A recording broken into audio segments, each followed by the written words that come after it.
Hello, welcome to Lalitha's lovely kitchen. நாம இன்னைக்கு பார்க்க போற recipe something very interesting, very easy and very tasty. இது ஒரு கர்நாடகா டிஷ். நாம நேஷனல் இன்டகிரேஷனை பத்தி வெறும் பேசினா போறாது. நாம மற்ற ஸ்டேட்டோட ட்ரை பண்றது தெர் இஸ் நத்திங் ராங். அதே மாதிரி அவளோட கல்ச்சர் ஏதாவது ரொம்பவே நல்லா இருக்கு அப்படின்னா we can also follow that. அது நல்லது எங்க இருந்தாலும் எடுத்துக்கிறதுல தப்பு இல்லை. இது நம்ம இன்னைக்கு பார்க்க போறது மாங்காய் சாதம். இதை கர்நாடகால மாவின்காய் சித்ரானா அப்படின்னு சொல்லுவோம். இப்ப இந்த தோத்தாபுரி மாங்காய் இப்ப வருது இல்லையா, இப்ப சீசன் ஸ்டார்ட் ஆயிருக்கு. பட் இப்ப சீசன் ஸ்டார்ட் ஆயிருக்கிறதுனால இது கொஞ்சம் புளியா தான் இருக்கும். இன்னும் ஒரு ஜூன் அப்படி வரும்போது ரொம்ப ஸ்வீட் ஆயிடும். ஸோ இந்த மாதிரி ராவா இருக்கும்போது கட்டா அப்படி இருக்கும்போது தான் நம்ம இந்த சாதம் கலக்கணும். ரொம்ப சூப்பரா இருக்கும். ஸோ இதுக்கு நான் எடுத்துட்டு இருக்கிறது சின்னதா ஒரு மாங்காய், பட் நல்ல புளி இருக்கு. இதுக்கு அப்புறம் ஒரு ஹாஃப் தேங்காயை கட் பண்ணி வச்சுருக்கேன். ஹாஃப் தேங்காய் இதில் கட் பண்ணி வச்சுருக்கேன். இதுக்கு சேர்க்க போகிற சாமான் 2 பச்சை மிளகா, கொஞ்சம் கடுகு, இதெல்லாம் நம்ம அரைக்க போகிறோம். இப்போ கடுகு கொஞ்சம் சேர்த்துக்கணும்.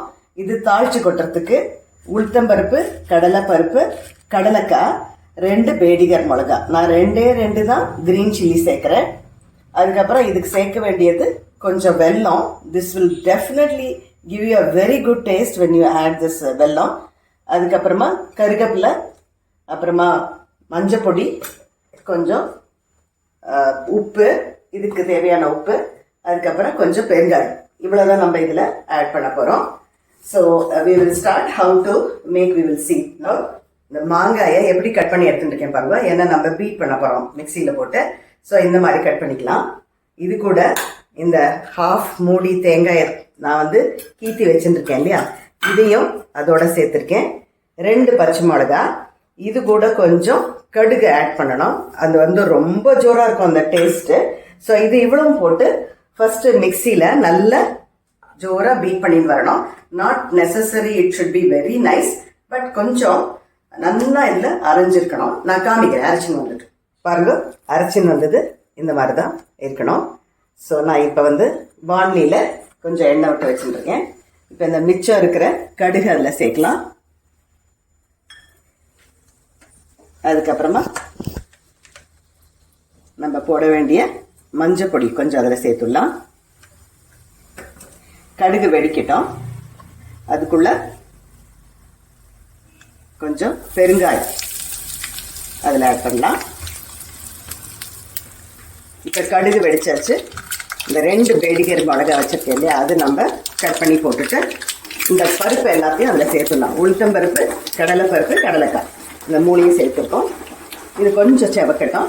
அந்த சமயத்தில் கருவேப்பிலையை இப்போ போடணும். எப்போதும் கருவேப்பிலையை வதக்கும் போது போடணும்.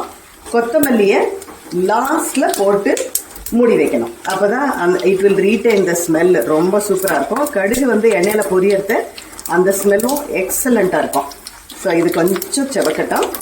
நான் இப்போ கருவேப்பிலையை ஆட் பண்ணிவிட்டு அதுக்கப்புறம் நம்ம அரைச்சின்னு வந்திருக்கிற விழுதியும் அதோட ஆட் பண்ணலாம்.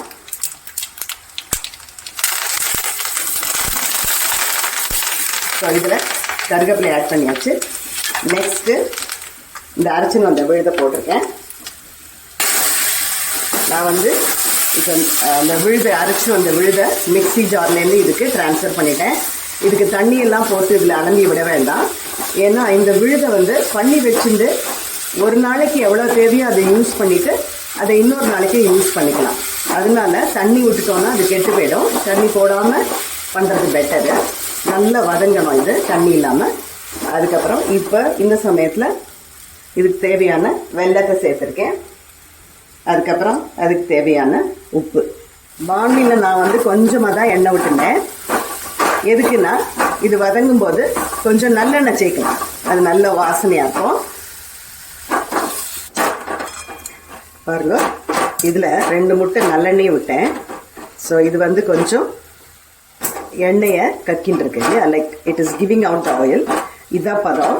இந்த சமயத்தில் நம்ம நறுக்கி வச்சிருக்கிற கொத்தமல்லியை அதோட ஆட் பண்ணிடலாம். ஆட் பண்ணிவிட்டு அது நல்லா கலந்துட்டு ஒரு 2 மினிட்ஸ் இருக்கட்டும், அந்த வாசனை இறங்கட்டும்.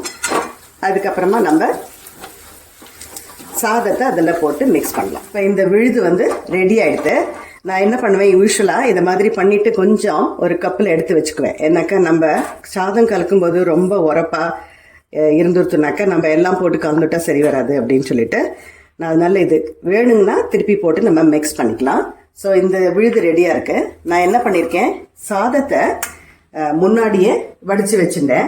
ஒரு ஸ்மால் டிப்ஸ் உங்களுக்கு, இந்த மாதிரி சாதம் கலக்கணும், தேங்காய் சாதம், எலுமிச்சம்பழ சாதம், புளியஞ்சாதம், இந்த மாதிரி மாங்காய் சாதம் பண்ணும்போது என்ன பண்ணலாம்னா, சாதம் வைக்கும்போது அதில் ஒரு முட்டை எண்ணெய், நல்லெண்ணெயோ இல்லை ரிஃபைண்ட் ஆயில் வாட்டவர் இருக்க, அதை போட்டுட்டு நம்ம மூடி வச்சுட்டோம்னாக்க அந்த சாதம் வந்து இந்த மாதிரி பல்பலான்னு வரும். ஒன்னோட ஒன்று ஒட்டவே ஒட்டாது. குக்கர்லேயே வைக்கலாம், there is no problem. So இப்போ சாதமும் ரெடியாக இருக்கு.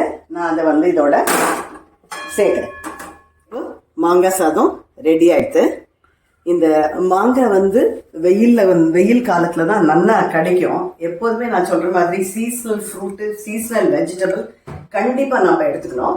ஸோ இதை வந்து ரொம்ப ஜாஸ்தி காரம் போடாம we can make it and we can make use of it. Seasonal vegetable we should never avoid. We should always take it.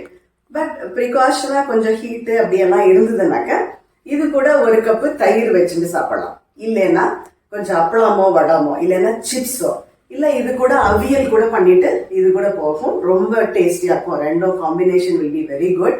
இல்லை ஒண்ணுமே இல்லையா, இதோட தயிர் சாதம் ஒரு சைட்ல வச்சுன்னு சாப்பிட்டாலும் எக்ஸலண்டா இருக்கும். I hope you like this recipe. Please try it, enjoy it. Let me meet you in the next lovely video. Thank you.